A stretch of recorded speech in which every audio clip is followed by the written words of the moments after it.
Although Rebecca Ferguson played a great villain role 5 years ago in a woefully underrated fantasy film, the Dune actor now has the chance to give a higher-profile villain performance in The Magic Faraway Tree. Recently, it was announced that an adaptation of a classic children's novel will star Ferguson as well as other acclaimed actors, including Claire Foy, The Crown, Andrew Garfield, Tick, Tick, Boom, and Nicola Coughlan, Bridgerton. The book of the same name is the second in a series of 4 novels by Enid Blyton that center on an enchanted wood where the titular tree grows.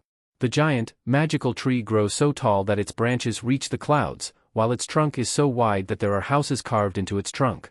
In the books, Polly, Foy, and Tim Thompson, Garfield, relocate to the remote countryside near the woods with their 3 children.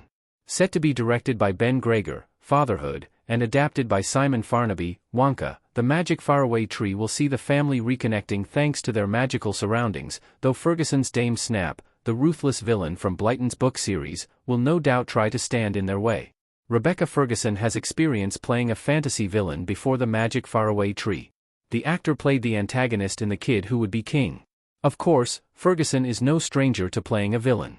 Not only does Lady Jessica, her character in Dune, Part 2, make some damning, antagonistic choices, but the actor has also played characters like Rose the Hat in Mike Flanagan Dr. Sleep. Now, Rebecca Ferguson's new movie villain is doubling down on the actor's villainous chops. Between Silo and Dune, Ferguson is known for her sci-fi hits, but high-profile success in the fantasy genre has remained somewhat elusive. In 2019, Ferguson played a great fantasy villain in The Kid Who Would Be King, but the film underperformed. Written and directed by Joe Cornish, The Kid Who Would Be King centers on Alex, Louis Ashbourne Circus, a young boy who finds Excalibur. Armed with King Arthur's legendary sword and a group of friends and bullies turned allies as his knights, Alex must use Excalibur to stop an ancient enchantress from taking over the world. The enchantress, Morgana, is played by Ferguson, who does an exceptional job of bringing the creepy villain to life. While Dame Snap is rather different, a more realistic form of evil, Ferguson can definitely play a chilling children's story villain. The Magic Faraway Tree gives Rebecca Ferguson a chance for redemption in the fantasy genre. Ferguson has proven her sci-fi chops but needs a fantasy win.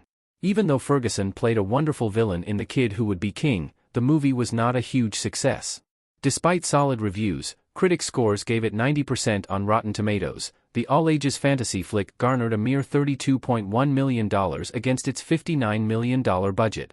Thanks to its high marketing costs, the film reportedly lost studios closer to $50 million, making it a box office flop. That said, The Magic Faraway Tree, which is bolstered by Ferguson, Foy, and Garfield, has a real shot at being a redemption for our